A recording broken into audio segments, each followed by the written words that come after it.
The power to transform your metabolic health may lie not just in what you eat, but when you eat or don't eat at all.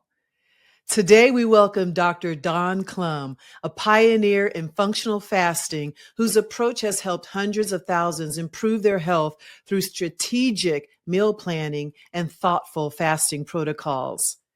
Dr. Clum's journey into fasting began with his own health crisis. When faced with a serious diagnosis, he turned to fasting as a last resort. Through careful experimentation and study, he discovered the profound healing potential of properly executed fasting protocols. This personal experience launched him into decades of research and clinical work, developing what he now calls the Insulin Friendly Living Model. In this discussion, Dr. Clum cuts through the confusion surrounding fasting to share clear, practical guidance based on working with thousands of patients. He'll explain the difference between true fasting and powerful fasting-like approaches while offering insights into how to fast safely and effectively for lasting metabolic health. Whether you're curious about fasting or have tried it unsuccessfully in the past, this conversation will provide valuable insights into creating sustainable practices that support your body's natural healing abilities. Welcome to the Heal Deal Podcast. I'm your host, Dr. Leona Allen, and I'm here to help you achieve more freedom in your health and your life. I'm the founder of Freedom Health Systems, and I've been a licensed chiropractor and wellness coach for over 2 decades. I've helped men, women, and children transform their lives by removing the physical, chemical, and emotional barriers to natural healing. Every week, I'll be taking you on a journey where you will discover the real truth behind what it takes to heal your mind, body, and soul. Allow me to be your guide as you travel this road to renewed health and a new life. It's time to make a deal with yourself to heal yourself. Please keep in mind that this podcast is for educational purposes only and not to be used as a replacement for medical diagnosis or treatment. With that said, let's begin. Dr. Don Clum, as a pioneer in functional fasting and creator of the Insulin Friendly Living Model that's helped hundreds of thousands improve their metabolic health, you bring a unique perspective on not just when to eat, but what to eat. Let me say that again. You bring a unique perspective on not just what to eat, but when to eat. So let's start with your story. And how did you get into fasting? All right, Dr. Leona, thank you for having me here. It's great. We've go back a long way. It's great to see the evolution of this thing and have these conversations. Yeah, we focus on the what, when, and how to eat. That's the big deal. The how is becoming the behavioral part of what I call behavioral nutrition and what we focus on a lot. But how do we get here? Well, I'll tell you one thing. I didn't start off to be a fasting guy. I didn't start off to be a fasting guy at all. I started off and I got a degree in nutrition. Then I went into chiropractic, and already in the healthcare system as a chiropractor, you're a little bit on the outskirts already. You're the odd man out, and is very independent and so forth. And within that group, I was kind of one of the independents. And then all of a sudden, I get into fasting, and now I'm on the fringe of the fringe of the fringe. So it wasn't a career choice or a model that we picked out with a guidance counselor or anything like that. Is what happened naturally through my own experience and my own evolution with understanding, with health challenges of myself, with what we call the pain to purpose. And once you kind of uncover things in your life that make a significant difference, possibly save your life, it's almost obligatory to share it and talk about it. I couldn't put down that lens that I had learned that helped for me, because years ago I was diagnosed with skin cancer twice. And I say it was diagnosed but not confirmed because it was done visually, is done in an exam, but there was no biopsy done. There was no medical thing. Once beyond the identification of the issue, I didn't do anything medical. I was already living my wellness lifestyle. I grew up in a chiropractic family. There's 8 of us, 9 of us now, and so on. And I never been vaccinated, never had a prescription medication, never had an antibiotic. And suddenly I was faced with these scary words about something that's going on in my body. When I was young, I was living in Costa Rica. Stress was low, business was great, kids were fun. It didn't add up. right? And so what I did is I just did what I know to do. I started tightening my ship. I started getting things together, lost some weight. I doubled down on my exercise. We were eating all fresh, organic, local produce and food and everything like that. And I started going through diets and different concepts, just anything I could think of to kind of shake up the system to see what I could do with this. And eventually I started taking things out. I went from like omnivore to more vegetarian, then vegetarian, eventually fruitarian. Then I got into fasting, modified fasting, low calorie fasting, juice fasting. And then when I got into water fasting, things started to change. Right, things started to change, and eventually, within 6 months of coming in and out of water fasting, dabbling and learning and doing things on my own, I had a friend who's really into yoga and goes to ashrams and does meditation and fasting, and that was like my biggest input I had at the time. This is almost 20 years ago now, and I just started doing it. And then over 6 months, eventually these lesions that were labeled very scary names eventually started to change, started to get ugly, and eventually fell off. The first one fell off in 6 months, and then 3 years later, another one was identified with a similar name. Right? I don't want to give too much credence to the name because again, I don't know, but it was not good. And then I just at that point I went back through the same process I went through, but I did it quicker. I didn't have to dabble so much. I didn't have to guess at it, and I applied the same fasting rotational concept. Not one fast is not prescriptive. People say, well, how many days was it? What did it? I'm like, no, no, no. This was a process. And within 5 months this time, the same thing, really the same result, uglied over, got weird, and did all the things it's not supposed to do, and then fell off. Right. And so since then, I started diving into fasting. And what I really got into the more wellness model wasn't until I came back to the States, living in Costa Rica. Then we lived in Spain, and we came back to the United States after 10 years of being abroad. And I was blindsided by the health status and statistics of the world around me now here in the United States. It was 10 years was just enough. I was young. We had young kids, and I was like, whoa, I do not want my family to go down that route. And so I got back into nutrition. We opened up the office to a more wellness lifestyle. I had a wellness psychologist, had a sports masseuse. I did a lot of metabolic nutrition. My wife did most of the chiropractic. We had a gym in there. We did all sorts of things like that, and we integrated it. And that's when we really got back to those roots. And since then, just studying, developing, speaking at seminars, teaching this at conferences and the programs that I did. I got to work in a population health company that has 1.3, 1.4 million lives it covers, and run programs and studies and things like that on different models that we incorporated with fasting, modified fasting, what they now call intermittent fasting, meal timing, meal spacing, you name it. And we got to see what people would do, how they did it, how long they did it, what changed, and what they stuck with. And then based on that information, I started teaching more and creating more programs based on that. And since then, those programs have reached hundreds of thousands of people. My personal programs have reached tens of thousands of people, and I've worked one-on-one into what now is more of an extended fasting, longer fast concept with over 1,000 people directly, and some even up to 30 days of fasting, depending on the condition and so forth. So, and I still in a practice today. Still see my people, but this has been because I moved around so much. It became virtual just to keep in contact with people, and now I have both the hybrid, the physical practice, and the online world as well. And that's what brought me here. Incredible. And I've seen your work. I mean, I met you, like you said, we go way back, maybe 15 years. I don't remember. But, and you were, I came across your work when I was in the beginning of my journey. So you, among a few others, have really introduced me to the concept of fasting and healing and things of that sort. And I love how you shared your story and how you're tying it in to what you're passionate about today, that pain to purpose story. It's like, it's amazing how our pain just really drives us to doing what we're supposed to do in the lives that you end up saving. And I'm one of them. You really helped me a lot. So it's an honor to have you here today to really share this important topic. Because fasting for me, shoot, I started doing that around that time I met you for the first time. And of course, we're going to go into the stages and the different types of fasting. But I just wanted the people to know how, it really impacts the lives, my personal life, and the lives of the clients that I've worked with as well. So thank you for that and your contribution to all of that. So, Well, my pleasure. It has been a journey, and we've done it together, and we've kind of evolved in this space together. Because back when I started, yeah, I always like to say fast was the four-letter F word in medicine. You didn't say it. You didn't say, you couldn't even say lifestyle back then. Lifestyle meant some weird things to weird people, right? And I would get reported to the board, the medical board, the chiropractic, the health board, because of different things I said in the world of fasting. And now it's everywhere. Now everything means fasting. Are you doing everything right, but still battling fatigue, brain fog, and weight that just won't budge?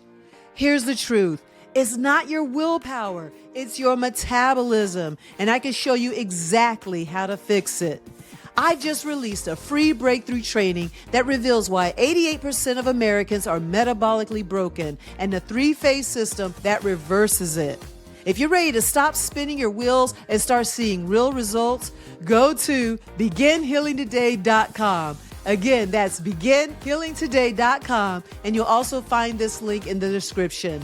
Now back to the episode. And now because of it, it's watered down and nothing means fasting. People will say, I'll say, I'm doing a 30-day fasting challenge. And they'll jump in and say, oh, I've been fasting for 6 months. And I go, I don't know about that. When I say fasting, I mean not eating anything, right? And when they're talking about skipping breakfast, there's a whole different model, a whole different world. So now it's not about introducing the concept and benefits of fasting, which was a struggle in the beginning. Now it's about clarifying what fasting really is and how to use it and create it as a lifestyle that you can keep and maintain for the rest of your life to meet any goal that you actually want.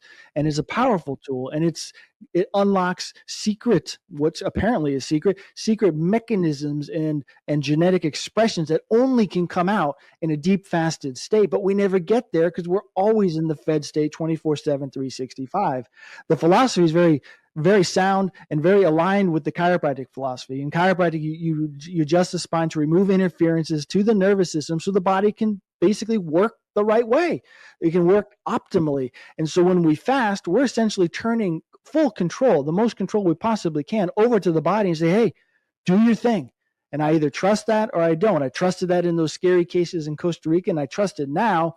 And so it's very in line with, also religious concepts, philosophical concepts, healing concepts, that when you are in a true deep fasted state, your body is in as most control as it ever will be, directing and organizing and architecting what it needs to heal, repair, and be well and stay well. Yeah, even intuitively, when we don't feel well, we have no appetite, but we're told, eat, you need to keep up your strength. Absolutely. I say roll with it. Roll with it. Right, don't eat. Yeah, that's the easiest. If I could naturally not want to eat, I wouldn't have to work so hard at being good at fasting, right? If we look at Yes, animals do it, your cat exactly. or your dog is not feeling well, they don't eat. Even when they have an injury, if they got a broken leg, or even people we know when they broke, you don't want to eat. You just kind of sit. Your body naturally says, "Okay, time to get serious. Time to work on this. Shut things down and focus all the energy right where it needs to and wants to." Without my control or influence, thinking I need to raise this, I need to lower that, I need to check this. No, the body's in control and I trust that. Yeah. We're here to really clear some things up. You need to understand what a fast is and what a fast isn't. A lot of you are going to plan to fast incorrectly, and that's why this topic is so important. And Dr. Don is the man that is going to clear a lot of these things up. A little bit of tough love, but this is information that could potentially save your life. So we're going to go into you kind of recap what fasting is. I know what to Yeah. say, but I'm gonna let you say it. We're Yeah. gonna talk about what it really is. Okay, it's not juice fasting. It's not whatever it is. You're gonna clear that up, and then kind of summarize those types of fasting. So I want people to understand, and you can kind of relate to what you see in the world, because we were talking about, a few days ago, how we've been fasting before it was called fasting. It was keto. We were doing keto before it was called keto, right? So this is stuff that's not new, but it has gotten confused and watered down and renamed and all these things. So the goal is to really clarify and understand what fasting is, the different types, and what it really does and why to do it. So can you go Absolutely. ahead and start touching on that? Sure. Yeah, that's a great lead in.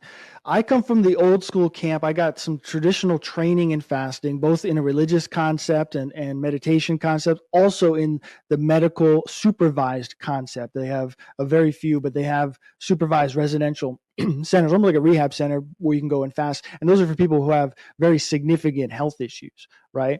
As well as reading old texts and things like that. Fasting, intermittent fasting, for example, used to mean a full day not 24 hours, a full day of fasting or more spread out over time on and off in a 6-month window, 12-month window, whatever you want to do. That's what made it intermittent. And what made it fasting is you went a full day or more. Because again, a full day is nothing in that day.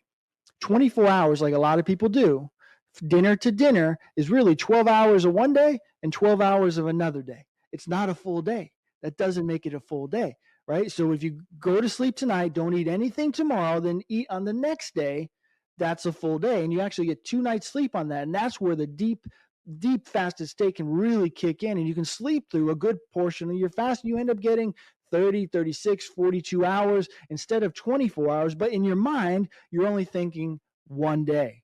Psychologically, it's a lot easier. People have a lot more success. They are able to adhere to it better. They don't cut it short like they do on a 24-hour. I've worked with, like I said, thousands of people, and that's what happens. Thinking of the first meal, thinking of the last meal, too much. Whereas one day, very easily. So when I say fasting, when I say extended fasting, that's one full day and more, right? Multiple days together. So what people call intermittent fasting these days is basically skipping breakfast or eating in an 8-hour window or both, right? And so in the research, in the studies for a long time, what that's been called is delayed onset eating, which is skipping breakfast on intentionally, not just because you're busy, grabbed a coffee and you want to call it a diet program, right? It's intentionally delaying your eating, delayed onset eating. Okay, there's also early onset eating, which is another concept, same theme. And then there is the eating window, which is time restricted eating, right? So the 8-hour window came about because that was a lab window they had to test with rats and so on and so forth. It's not a magic number. They've tested anywhere from 4 hours to 10 hours, but basically you are setting a set of time where you restrict your start stop time for eating. You're done eating outside of that window. A lot of people do 18, 16, 8, and so on and so forth. They combine them together. They skip breakfast. They have an 8-hour window, but they're indiscriminate in that window. And then they go into night and they call that intermittent fasting. And that's fine if you want to call it. I'm just crotchety. I'm old school that way. And but what I'm talking about, I'm talking some more because we take people, my program leads up to a 7-day. And we do a lot working our way up. That's 13 weeks in. And then we come out the other side and we reinforce it. And there's a lot of fasting on and off, on and off, on and off, because that's what I've seen really trigger that mechanism, because we have to get into fasting shape. And then I do challenges where we do 30 days. And I've done 30 days multiple times, did 40 days one time, and I've broken it up. People do 3, people do 5, and stuff like that. It's a chance to learn. It's a fasting learning challenge, because the only way to do it wrong is to think it's all or nothing. I failed, I succeeded, or to not try it, And in my opinion, there's one more thing, which is subjective. If you don't prep and plan well before you go into an extended fast, you're going to suffer. People are always shocked by how comfortable fasting can be when you set it up and take your time and roll into it, right? People say, oh, Don, you fasted 30 days, you're on day 28, you're like a Superman. I'm like, no, I'm not. No, I'm not. If it was hard, if I was struggling, if I was white knuckling for 28 days, I wouldn't do it either. But if you set it up right, by the time I roll into that fast, I'm ready. I often start early, a day or two early before the group, because I'm just like, okay, I'm ready. And then it's like there's no issue. There's no hunger. There's no emotional eating. There's no cravings. If you don't have those things, you can do whatever you want. And there's also none of the side effects, because you've worked your way into that and got rid of a lot of the side effects. Side effects come from detoxing from different foods when you stop eating.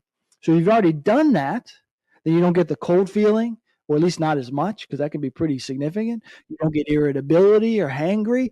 You don't get the night disruption. You don't get headaches. You don't get any of that kind of thing. You don't get the brain fog, none of that, because that's all you've already worked towards being in that state. And when you get there, you're just ready to go. Right. Uh, and when you said something, when people, oh, first of all, I got so much I would have said. I didn't want to interrupt. It's like, this is so good. So one thing is, people want to fast and you have the challenges and everything. But I think a lot of it is the mindset of fasting. They think it's starvation. That's one thing. So first of all, they don't try because of their mindset around fasting. And then they think if they're having symptoms, they think it's because they're starving or they're hungry. And I'm like, no, you are detoxing. I'm glad you brought that up. I just want to repeat that or reiterate it. But a lot of times when you get the headaches and all that stuff, you are detoxing. You're not starving, right? There's a difference. And then one other thing I wanted to say is when you prepare for it, a lot of people in my early practice, when I was like, it's time to fast, I've evolved, thank goodness. But a lot of my clients were having last meals. So right before they decide to fast, they're like, oh, let's have that last meal. And I'm like, no, that makes your next day even harder. So even when I do my fasting programs, like you, I kind of walk them into it. Let's gradually get into it and then fast. So that is key. But a lot of people are out there, I know you're listening, and what they're doing is thinking, okay, all right, I'm going to fast. And then they just think they could just do it just like that. They can if they want to be miserable. That's tough. People will say, "I'm going to fast this weekend. Who's with me?" And I'm going to stop coffee. And I'm going to start this new exercise program as I do it. I'm like, "Good luck. I'll call me in a day when you're miserable." Right? Yeah. It's not right. But what you went through, fasting is no more starvation, as drinking water is drowning. Right? It's just not the same. Starvation is a pathological state, and people do not get into that uh, lightly. Definitely not, consciously. Maybe in extreme cases, but that's just not the same thing. It's really not. They use that term, but it's not starvation at all. Starvation is a thing, and you don't want to get there. But most people probably could fast for a couple of years before they'd even risk getting into that zone. So it's not starvation. Right. It's intentional abstention from food, intentionally abstaining from food. That's what it is. Okay, it's not by accident. Oh, look, I've been busy and now I missed breakfast and lunch. I'm fasting. No, you're not. You're just poor time management. You didn't plan that. It happened by accident. It's intentional. That's why we plan them out, right? So it's an Mhm. important thing. And then when people work their way into it, and it is detoxing, it's either detoxing or withdrawal symptoms. Yeah. People don't like to hear that, but it's absolute food addiction withdrawal, mainly sugar and other things in there. But there's withdrawal that goes on, and it's pretty brutal. You can replace alcohol, you can replace drugs, you can replace caffeine with food, and if you remove that indicator there, that identifier, what they talk about and how they sound is exactly the same. It's exactly the same because the body goes through that kind of withdrawal. And so but if you can get through that before you get into the fast, it's amazingly different. And I tell people, you don't have to expect, if you do this process, you don't have to expect that the fast is going to be sunshine and rainbows and the best thing you ever had, but you don't have to expect it's going to be miserable or like anything you've done before, because you've prepped and planned. You're coming at it different. You are different. Therefore, it will be different. So just be neutral. Just be neutral. Don't make it bad or good. Just experience it and observe what goes on. And then your next one should be different still, right? And there's 5 steps to working into an extended fast, and I'll give those to you. Number 1, meal timing, meal spacing, and frequency. That's number 1. So if you're just coming out of nowhere and you've never done any of this, shift to 3 meals a day. 3 meals a day, 3 meals only, and I mean it. 3 meals. Eat all your food for that day in 3 separate times. There's no magical times. There's no magical distance between meals. They don't have to be divided up equally. You don't have to weigh your food. You don't have to do these things. Just you're eating 3 times only, and that includes your flavored sweetened drinks. Okay? So that means your coffee, that means your tea, that means your beer, whatever you're doing, it's with that meal. And in between is just water. How's that? So just 3 meals a day. We're not taking anything away. That's it. And once you can do that pretty steadily, right, then you can work into skipping a meal every other day, maybe. Maybe start with 2 days a week or 3 days a week. I recommend metabolically it's better to skip dinner, but because you roll into your evening fast much stronger than if you skip breakfast and come out of it that way. It's just the way it is, right? But you can also any bookend. You can skip dinner or you can skip breakfast. I do recommend if you start with breakfast, work towards dinner, right? And do that for a couple of weeks, right? Or a couple of days, wherever you're at. So that's the first one. Meal timing, spacing, frequency. Okay. The second one is any powdered food. Powdered food. People say processed food, but if it's powdered, it's processed. So it's kind of the same thing. But anything from a powder, that's anything from a flour, wheat flour, bread, pasta thing, anything that's from even protein powders or corn powders or corn chips, anything that's made from a meal, powder, whatever it is, you want to skip that, because the powders and processed foods are bad for us because of the particle size, not because of what it's made of. Almond flour is no less dangerous than wheat flour when it comes to our hormones than is hemp flour, that is cassava flour, that is whatever you want to flour something into, right? It's because it's such a fine particle, the way it hits our hormone receptors in the upper part of our gut, the incretin hormones, that's what makes it so hard on us. Not because it's organic, not because it's whole grain, not because it's whatever you want to call it, right? So as soon as I say that, people say, well, I do this flour, I do that flour. I'm like, I don't care, right? It's a flour. So anything from powder, get that out of your system. Excuse me. Then the next one is anything sweet. So sugars, fruits, things like that. You want to make sure you get that going. One second. You want to get that out in the third step. And these are steps. They don't have to be weeks. They can be a day in each one. They can be a couple days. I say at least go for 4 days in each one if you've never done this before. Maybe even consider a week. There's no rush because this has become a lifestyle. So number 3 is anything sweet. Anything sweet at all, you got to get rid of, right? So that includes sweeteners, that includes sugar, and all the obvious ones.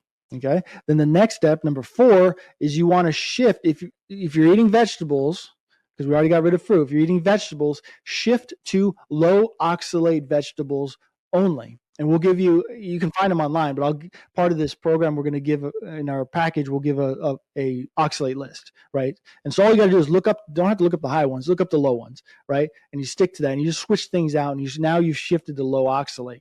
And the 5th step, if you really want to go into this fast comfortably, is you eliminate all plant foods, products, or sources completely for that last step. So you're basically going carnivore, keto, maybe lacto-ovo, and or insulin friendly, like I teach. And you're doing that. And then once you've done that and you're comfortable with that, then you hit your date. So you take your date for your first fast and you backload this timeline. So if it's 4 days each, you take your date of your first long fast, and you go back 20 days. You got a 20-day ramp up, right? When I say long fast, is really that's subjective, individual to the person, what they've done. But what I don't consider anything really long until after 7 days, right? That's me though. I've done these forever, right? I've done lots of them. And so, when I know I'm going over 7 days, then I want to make sure I roll in and it's going to go as smooth as possible. You do that and you will be shocked that all the things you experienced before, you don't experience it the same way now. Yeah, I like to say, at least if you could do 4, you can do anything. I like to make that the first goal. Get to at least 4. Start with 1, then 2, then work up to that. And then one thing you said is that first time people fast, when they tend to have more of those withdrawals, I believe that a lot of times it's like they go through those withdrawals and they're like, I ain't doing that again. I tried fasting once and I felt miserable. I had headaches.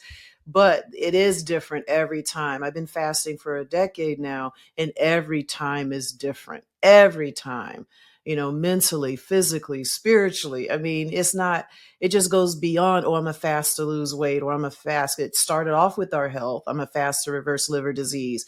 But now I'm just going to fast. I just Yeah. want to. Think Yeah.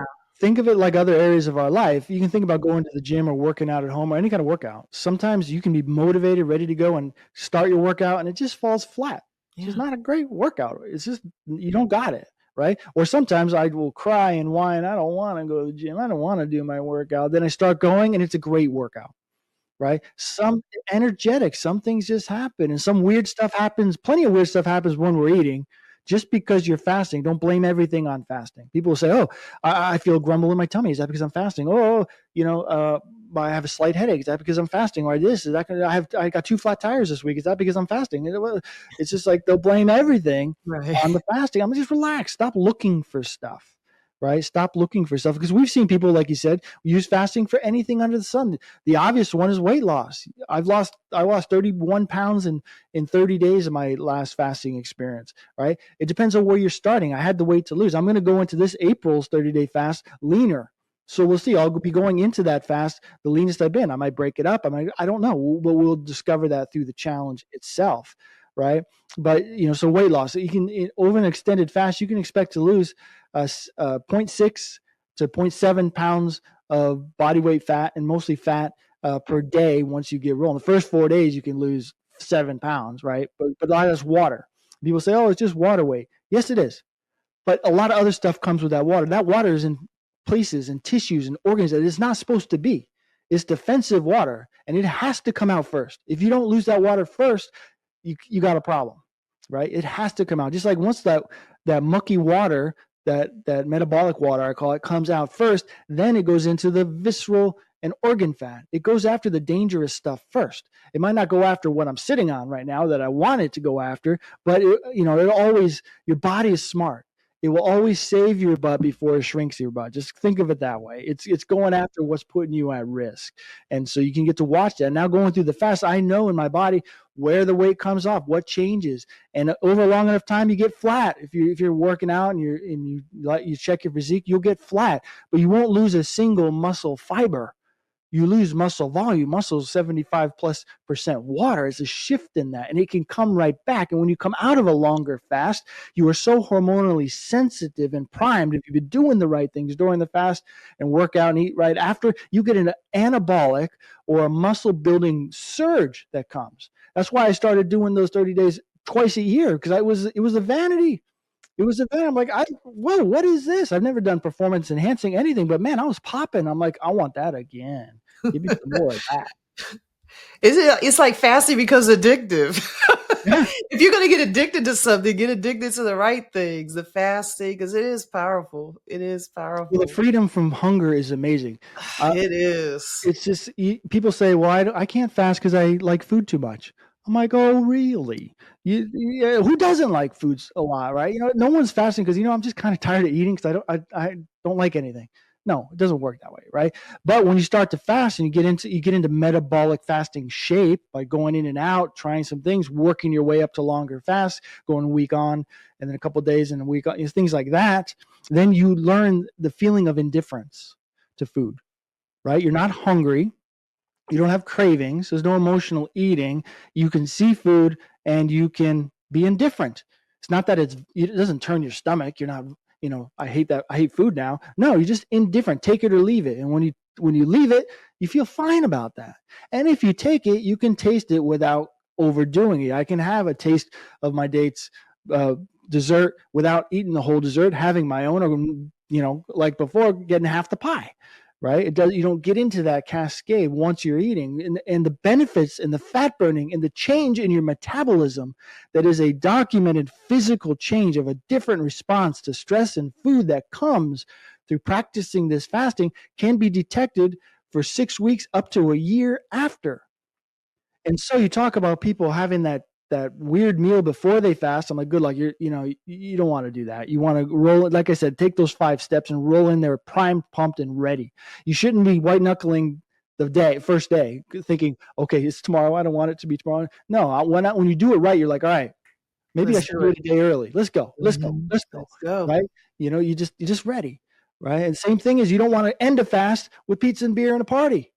Trust me, my first 30-day fast, I had a chicken wing party to break my fast, and it wasn't the chicken wings, but I'm a chili head, and the sauces, let me just say, bad idea. Yeah. Very bad. You are very sensitive after a long fast, and Yes. even things like garlic and pepper, suddenly, whoa, you can taste them and feel them, and man, I felt those wings. Yes. I try Don't to have do some soup ready or something like that after a fast, just ready to go. I don't know when I'm in the fast, but I make sure it's ready because I've made that mistake as well. Yeah. Don't want to Well, do that's a that. big thing, because how you come off the fast and what you do between your next fast will determine the difference and benefit of that next fast. It Exactly. compounds. Like workouts build over time. If you do a workout routine for 6 months, day one can really stink. But the same workout at 6 months, end of 6 months, is easy. It's like a warm up now. And if you don't change it, you don't push yourself more, you don't vary it, it's not going to give the same results. The same thing with fasting. You want to test that in and out. You want to plan it accordingly, and so on. We talk about the concept of bending a fast versus breaking a fast. What is it? What are we trying to attain with a fast? Is it the black and white, no food, no nothing, water only, for the sake of water only? No, we're trying to create a metabolic shift. We're trying to create a metabolic change. We're trying to repair, replace, and rejuvenate the machinery that runs our metabolism. So when we're done, we have that new response to stress in food. We don't want to go back to the way we were, even if we think we were good before. We need to build something new, and we can do it. But it takes the four phases of a complete fasting cycle. And the four phases are, number one, the prep and planning, like the 5 steps. Number two is the support. How do you have your crutches ready for your fast? Have you created the environment? Have you talked to your people? Are you in a group? Do you have a coach? Do you have a doctor? Do you have family members? Do people know about it? And number three is the fast itself is really the smallest part. And number four is the reinforcement and reintroduction of food and planning before your next prep and planning for your next fast. Those are the 4 cycles: prep and planning, support, fast, reinforcement, reintroduction, right? You want to make sure you nurture all 4 phases of the complete fasting cycle. And when you're prep and planning, do all 5 steps of prep and planning for the extended fast. Okay, very simple. And one thing I wanted to add, I mean, I want to say fasting's for everybody. I love fast. I want to get a t-shirt. I love to fast, right?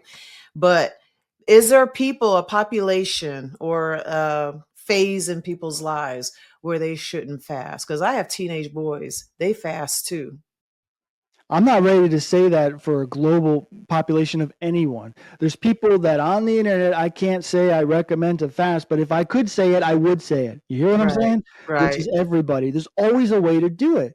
Because, recently a lot of changes get made. People say, oh, I have to work around my cycle, or I'm lactating, or I'm good, gestational diabetes, or this condition. Mainly it's medications you have to work around, right? Because you're on any medication that lowers blood sugar, right, or blood pressure, and you start to fast, which will naturally lower blood sugar or blood pressure, you can become over medicated really quick, right? So that's a danger. But it's not the fasting. Fasting's helping. It's the medication, and you got to be able to have that conversation. I help people have that conversation with their providers. You want their support, not their permission. You want their support, not their permission to this goal, and you figure that out. But as far as I've worked with people come to me when no one else will work with them, right? The feeling, the end of the road, and especially with fastings. So I've worked with every population you can think of. So that population you're thinking, probably not good for them. Yeah, I've worked with them.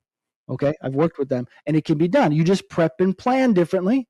You have different support during the fast, right? And you might design your fast a little bit differently. It might not be 7 days. It might be 2, 3 days. It depends on the individual. And I've also worked with people who are very, very sick, and this was a last ditch effort, right? And so you got to take it into consideration. But when all chips are down, this is something to be. I work with athletes who are very lean, who when they start fasting, people start to say weird things to them like, "Oh, you look sick. What's wrong with you?" Da da da da. But there's a goal in mind. Some of them, especially natural athletes, they want that anabolic, that muscle rebuild pop afterwards. So we do it periodically for that. That's how natural bodybuilders go through start their growth phase and things like that. So there's a lot of ways to do it. There's always a way to do it, right? It's customized, it's personalized, things you might have to monitor, or at least be aware of, and things like that, and work with someone, but it can always be done. And it should always be done because when we evolved with fasting, there wasn't a choice. We didn't, some people fast and then this population didn't fast because it's not good for them. No, because you either had food readily available, or you didn't. And there was plenty of times when you didn't. And so everyone went through it in every stage of life, right? So we all can do it, but there are sensitivities there that we got to be aware of and things I can't really talk about here. Yeah, I did. I get it. I brought up that question because I know the listeners, there's someone out there that's saying, well, I can't do it because I'm underweight. Well, I can't do it because I'm on meds. Well, I can't do it because what else? I'm pregnant or something like that. So I wanted you to address that. There's like no, I love the answer, but I know someone's going to come inside their mind or think in their minds, oh, I can't do it because Well, the, of the this or generic that. short-term answer, which is not medical advice, not even my personal advice, but my personal belief and statement, is yes, you need to fast and fast. Okay, you need to fast and fast. But little, play on words. Shut your mouth and fast. Shut your mouth. Because people say, how do you start fasting? I say, I just start by shutting my mouth. Right? No objections. No objections. You got to roll into it, and you got to be flexible with it. You got to know how to navigate it. But everyone should. And now we don't have time to mess around. We don't have a time for, well, where's the study on this? Where's the study on that? I'm like, come on now. This is basic physiology, genetics. Until I know it's clearly dangerous, I'm not going to assume that, and I'm going to assume otherwise. Right? A lack of evidence for a specific population or condition isn't evidence of lack of the ability to do it. You can do it unless there's a distinct, because people come up, I'm on this medication, I have this, I have Hashimoto's, I have, I have cortisol issues, I have adrenal fatigue, I have to work around my cycle, or I'm training like this. I'm like, there's always a way. There's no blanket. There is a blanket yes, there's no blanket no for that. You just have to be willing to do it and be smart about it, like anything. Yeah. Yeah. And I'm glad you brought that up because I'm thinking about what you were saying and the people that are kind of on the fence and skeptical. That's why you need support. You need to reach out to doctors like Dr. Don Clum and other people just to get that support and supervision. So we have to be responsible on these platforms. But yeah, you cleared that up because I was thinking about my own children. I'll just use my own experience. My children, they're teenagers and they haven't done any long fast, but they have done some fasting and they're like, oh, they're growing boys. We're told, right? They're growing teenagers. They need to eat everything. But I find that because I have incorporated intermittent fasting early in their lives, they are very lean, they're very strong, they're very intelligent. So, there's a lot of myths out there that we really have to break. And you can say something on that if you like, but I just wanted to kind of address some of the mindsets that are out there. Yeah, absolutely. There's a lot of myths out there. Back early in my when I had the gym and full wellness center, it was kids can't lift weights. So we started a competitive powerlifting team in my office. We're starting them at 7 years old, and we showed and we brought the data and we had the classes and we went and we competed with 7-year-olds. The only kids at this entire powerlifting meet. And the girls were the only girls in the whole meet, right? We went right into the mainstream and they did great. And there's a lot of great outcomes. And we talked about it and we brought attention to it. Now we know, yeah, everyone needs exercise and weight training. And there's different ways to do it. You don't want to go overboard, of course, but it's totally acceptable. Same thing, fasting, even intermittent fasting and even extended fasting can be done by anybody at really any time, because you're not going to do it indefinitely. And if it's not going good, you can stop any time you want, right? It's just so, there's a lot of myths. There's a whole bunch of myths and confusion around some big categories like pregnancy, and gestational diabetes. It's all anecdotal, man. It's all anecdotal. It's a lot of it's not evidence based, like most of procedures in medicine, but especially in that, because you can't have a placebo pregnancy, you can't have a placebo delivery, you can't have these things. So there's a lot of assumptions there that just aren't true, and they can be worked through.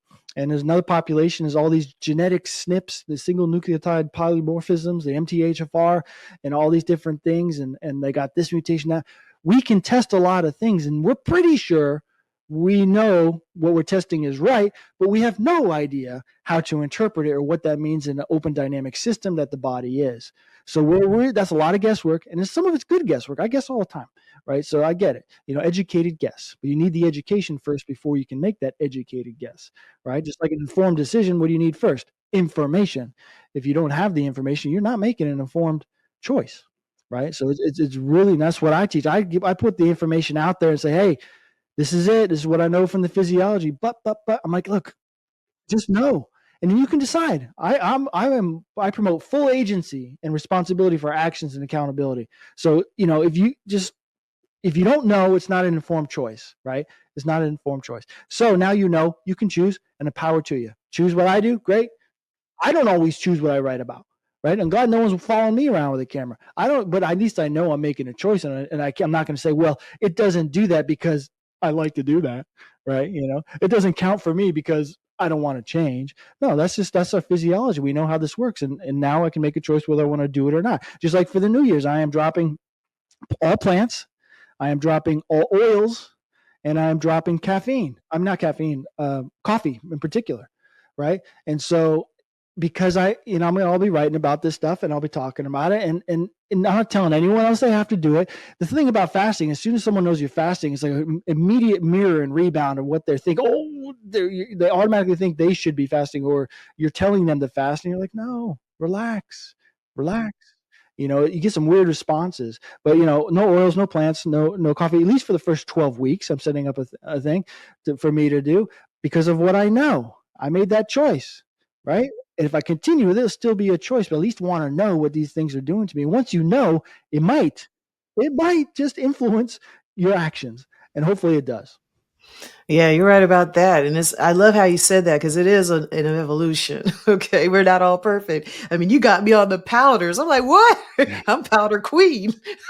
Just We like, also don't start my here. collagen in my Oh, coffee. I'm like, wait a minute. What? oops. Yeah, you can edit that out. It's all So I good. I don't mean, know. hey, we're keeping it real, everybody. We're not perfect. We learn. So, even after hearing this, I'm gonna look at my powders, right? Well, we But also, we no gotta one understand this starts stuff. here. We see the biggest health nut. You might think of me as extremist, health nut, wacko. I didn't start here. I didn't get born into wackicity, Right. right? I evolved into my wackoness and I've embraced it, right? But I didn't start here. Just like the 30 days. I didn't start on the 30 day. No way. So my first 30 day was an accident. It was a 5 day that I went well and extended out, right? And so that's how I did it. And so you learn. So, but when you learn more and you apply more little by little, you see the change, feel the change.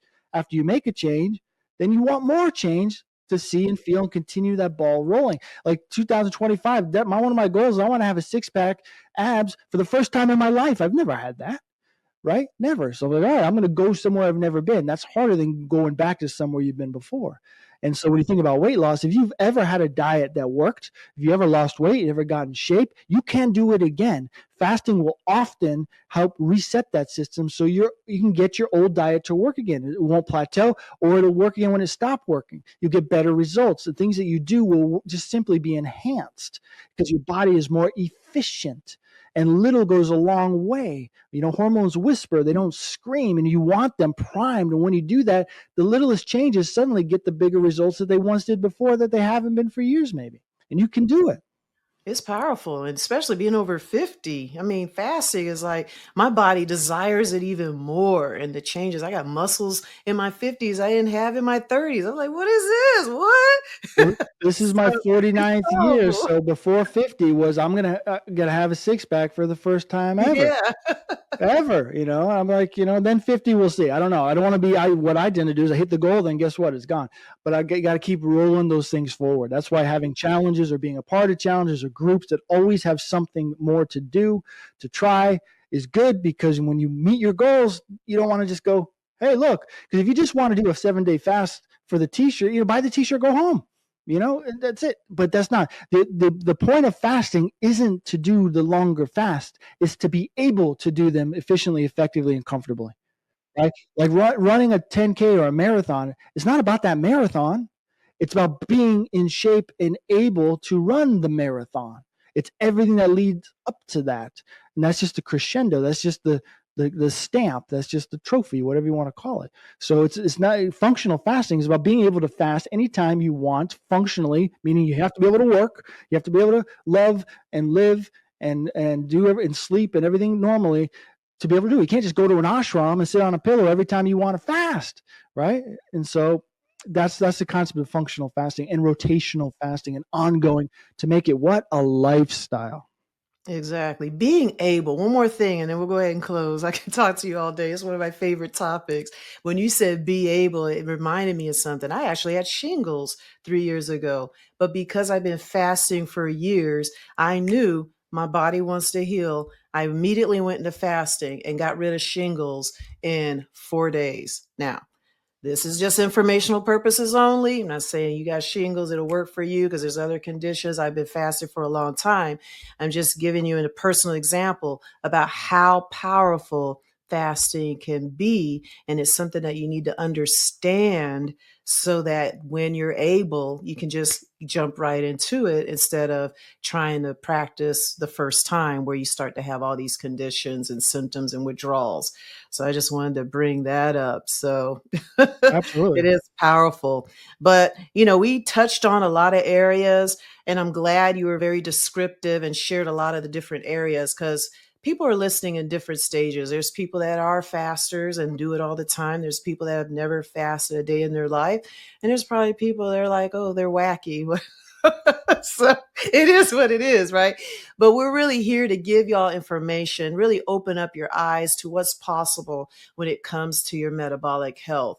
There's lots of tools, tricks, and tips and all that stuff out there, but it's just getting so confusing. And I hand select all my experts that are doing the work.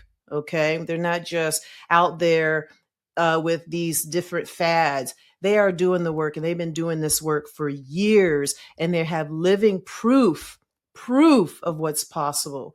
Now, I'm not saying that everything works for everybody, but you got to get the information. I'm gonna share his information in just a moment. So if you want to reach out and explore this healing process, reach out, get the help. Don't do all this stuff on your own, because we have to be responsible with what we say on these platforms, because I don't want everybody out there saying, well, I'm just going to just start fasting tomorrow. There is a process. And if you need help, reach out for that help. So I love the passion. I love everything you said, just keeping it real. This is tough love today because this is serious. A lot of people have conditions because they don't know how to fast. We're talking about not fasting if you're on meds and things like that. But think about why you're on these meds in the first place. It could be because you haven't been told about this. You haven't been able to master this, because I know it has saved my life and the life of many others. In my experience, I've seen fasting be help more than actually hurt. Okay. So chances are, but again, we got to be careful what we say, right? Yeah. But with that said, we're going to go ahead and wrap it up. I can go on and on to part two, but please share your resources, your free gift, and let the audience know how they can find your amazing self. Absolutely. Thank you again for having me here. And it's something that everyone should try and do. And there's nothing better than working with someone who's motivated, ready, invested in their health, and they want to do something. I'll hold their hand the whole way. I tell people after my 6-month plan, if we don't have clear, objective, massive changes in your health, we can define what those are, then I will stay on and be your personal guide until you do. And I've never had to do that because, if you do it and you follow it and stay consistent, everything can change. Everything can change. And so that's really positive. And so some of the digital assets and that we want to give to your listeners is we started with the oxalate list. We have the low oxalate list. We have the insulin friendly food list. So that'll give you an idea of things that will lower insulin and help with your ramping on. And I'll also include a 5-step preparation for extended fasting mini course. That is one that we normally charge for, but it's a video series, and it's 5 steps, and it goes through all the 5 steps, common questions, you name it, and you can watch that, and you can follow it and apply it to your own. It shows you how to set up a calendar, which is the most important thing with fasting or health in general, setting up a calendar and following it, believe it or not. And then you can be confident in going into your extended fast. And with that, I'll also include a faster's user's guide, fasting user's guide that shows you what the calendar looks like, how you can set up your own. So with the combination of all of these 4 gifts, you should be able to go through them yourselves, apply them, have something in front of you, a physical calendar and plan, and roll into extended fasting as powerfully as possible. And then, of course, you can always find me, Don Clum, on Facebook. My personal page is public, is where I do most of my posting. I have a group, Insulin Friendly Fasting Secrets, Insulin Friendly Fasting Secrets. And my website is insulinfriendlyliving.com. But keep an eye out, jump on, get on our list and stuff like that. And we talk about the challenges. We talk about the programs, and we talk about all like this. I have over 1,500 original posts, articles, and blog on these subjects. I'm all about information. Get it. When you need more help and need some more structure, then you reach out to me, and I'll do the best I can. Very generous. And I'll make sure I'll have all those details in the links so you can get access to those wonderful resources. Thank you, Dr. Don. Any final comments you want to share before we end this interview? No, Dr. Leona, thank you for your work and your continual evolution and including people like me in your education and the process. It's nothing better than meeting with someone like mind who has similar values, who holds the line because we know so many people in our space don't, and they shift over to easy things. And so I really tip my hat to you and what you're doing. I'm definitely a fan, follower, and I look forward to more to come.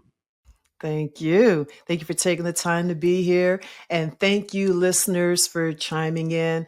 We want to hear what you think. Let me know. We stir something up. Let me know that too. And until next time, go out there and achieve more freedom in your health and your life. Take care. What an incredible interview. Dr. Clum definitely didn't hold back in sharing how proper fasting can serve as a powerful tool for metabolic health when approached thoughtfully and systematically. He's shown us that successful fasting isn't about willpower, it's about proper preparation and understanding the body's natural healing process. Throughout our conversation, Dr. Clum shared crucial insights about the 5 steps to preparing for an extended fast, the importance of building fasting fitness gradually, and how to avoid common pitfalls that derail many fasting attempts. His systematic approach emphasizes that fasting isn't just about abstaining from food, it's about creating the right conditions for your body to heal and reset. Key takeaways from our discussion include understanding the 4 phases of a complete fasting cycle: preparation, support, the fast itself, and proper reintroduction of food. Dr. Clum emphasized that the fast itself is actually the smallest part of the process. Success lies in the preparation and careful transition phases. Most importantly, we've learned that fasting can be comfortable and sustainable when approached correctly. Rather than view it as deprivation, we can see fasting as a tool that allows our bodies to access their natural healing capabilities. And for those who want support on their fasting journey, Dr. Clum offers valuable resources, including his Oxalate Food List, Insulin Friendly Food Guide, and 5-step preparation course at insulinfriendlyliving.com. These tools, combined with the insights we shared today, provide a foundation for incorporating fasting safely and effectively into your health journey. And remember this: the goal isn't to endure the longest fast possible, but to develop a sustainable practice that supports your body's natural healing processes. Thank you for joining today's conversation. And until next time, take care. Thank you for listening to today's episode. If you enjoyed the show, seal the deal to heal by leaving a review, subscribing to the podcast, and sharing with a friend. Thanks again, and we'll continue the journey next week.